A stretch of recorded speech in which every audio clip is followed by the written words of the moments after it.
कृष्ण वंदे जगद्गुरुम्। छठवें अध्याय का 45वां और 46वां श्लोक। छठवें अध्याय का 45वां श्लोक। प्रयत्नाद्यत्मानस्तु योगी संशुद्ध किल्बिषः अनेक जन्म संसिद्धस्ततो याति परांगतिम्। ऊपर कहे गए श्लोकों का अर्थ है, परंतु जो योगी प्रयत्न पूर्वक यत्न करता है और जिसके पाप नष्ट हो गए हैं तथा जो अनेक जन्मों से सिद्ध हुआ है, वह योगी फिर परमति को प्राप्त हो जाता है। प्रयत्नाद्यत्मनः का अर्थ है, प्रयत्न पूर्वक यत्न करने का तात्पर्य है कि उसके भीतर परमात्मा की तरफ चलने की जो उत्कंठा है, लगन है, उत्साह है, तत्परता है, वह दिन प्रतिदिन बढ़ती ही रहती है। साधन में उसकी निरंतर सजगता रहती है। श्रीमानों के घर में जन्म लेने वाला योगभ्रष्ट पूर्वाभ्यास के कारण परमात्मा की तरफ खींचता है और वर्तमान में भोगों के संग से संसार की तरफ खींचता है। अगर वह प्रयत्न पूर्वक शूरवीरता से भोगों का त्याग कर दे तो फिर वह परमात्मा को प्राप्त कर लेगा। कारण कि जब योग का जिज्ञासु भी शब्द ब्रह्म का अतिक्रमण कर जाता है तो फिर जो तत्परता से साधन में लग जाता है उसका तो कहना ही क्या है। जैसे निषिद्ध आचरण में लगा हुआ पुरुष एक बार चोट खाने पर फिर विशेष जोर से परमात्मा में लग जाता है, ऐसे ही योगभ्रष्ट भी श्रीमानों के घर में जन्म लेने पर विशेष जोर से परमात्मा में लग जाता है। तो का अर्थ है, इस पद का तात्पर्य है कि योग का जिज्ञासु भी जब वेदों में कहे हुए सकाम कर्मों का अतिक्रमण कर जाता है, उनसे ऊंचा उठ जाता है, तब जो योग में लगा हुआ है और तत्परता से यत्न करता है वह वेदों से ऊंचा उठ जाए और परमति को प्राप्त हो जाए, इसमें तो संदेह ही क्या है। योगी का अर्थ है, जो परमात्म तत्व को, समता को चाहता है और रागद्वेष, हर्ष शोक आदि द्वंद्वों में नहीं फंसता, वह योगी है। संशुद्ध किल्बिषः का अर्थ है, उसके अंतःकरण के सब दोष, सब पाप नष्ट हो गए हैं, अर्थात परमात्मा की तरफ लगन होने से उसके भीतर भोग, संग्रह, मान, बड़ाई आदि की इच्छा सर्वथा मिट गई है। जो प्रयत्न पूर्वक यत्न करता है उसके प्रयत्न से ही यह मालूम होता है कि उसके सब पाप नष्ट हो चुके हैं।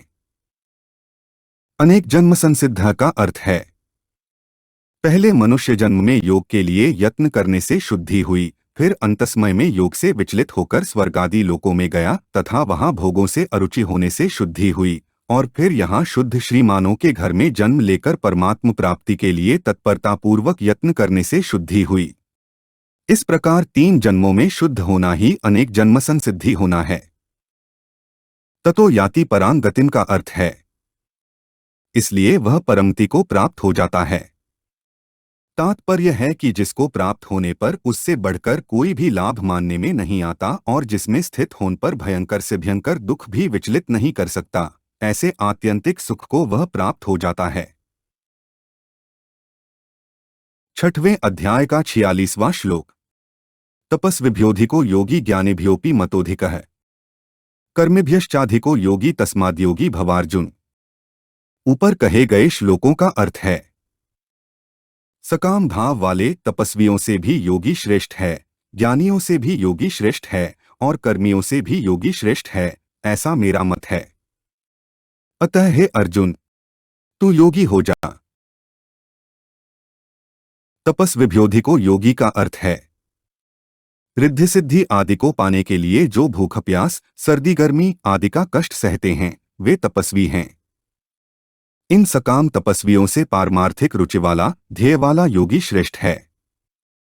ज्ञानिभ्योऽपि मतोऽधिकः का अर्थ है, शास्त्रों को जानने वाले पढ़े लिखे विद्वानों को यहाँ ज्ञानी समझना चाहिए।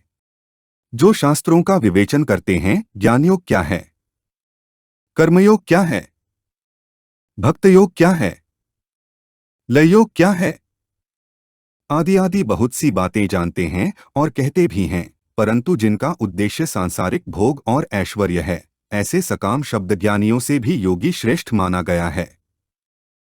कर्मिभ्यश्चाधिको योगी का अर्थ है, इस लोक में राज्य मिल जाए, धन संपत्ति, सुख आराम, भोग आदि मिल जाए और मरने के बाद परलोक में ऊंचे ऊंचे लोकों की प्राप्ति हो जाए और उन लोकों का सुख मिल जाए, ऐसा उद्देश्य रखकर जो कर्म करते हैं, अर्थात सकाम भाव से यज्ञ, दान, तीर्थ आदि शास्त्रीय कर्मों को करते हैं, उन कर्मियों से योगी श्रेष्ठ है जो संसार से विमुख होकर परमात्मा के सम्मुख हो गया है, वही वास्तव में योगी है।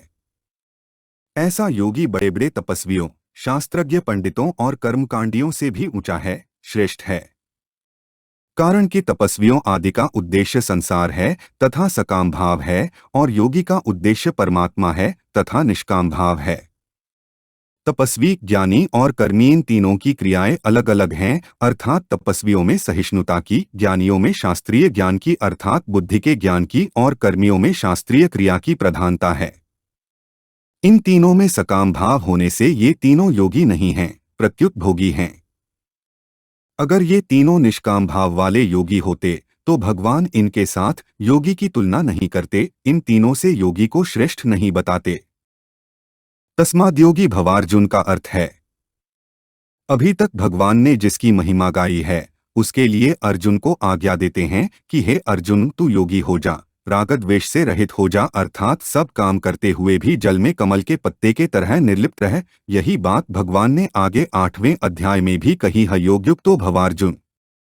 5वें अध्याय के आरंभ में अर्जुन ने प्रार्थना की थी कि आप मेरे लिए एक निश्चित बात कहिए। इस पर भगवान ने सांख्ययोग, कर्मयोग, ध्यानयोग की बातें बताईं, पर इस श्लोक से पहले कहीं भी अर्जुन को यह आज्ञा नहीं दी कि तुम ऐसे बन जाओ, इस मार्ग में लग जाओ। अब यहाँ भगवान अर्जुन की प्रार्थना के उत्तर में आज्ञा देते हैं कि तुम योगी हो जाओ, क्योंकि यही तुम्हारे लिए एक निश्चित श्रेय है। हमारे चैनल को सब्सक्राइब करें। अगर यह वीडियो आपको अच्छी लगी तो वीडियो को लाइक करें, वीडियो को अपने दोस्तों के साथ शेयर करें, अपने सुझाव हमें कमेंट करके बताएं।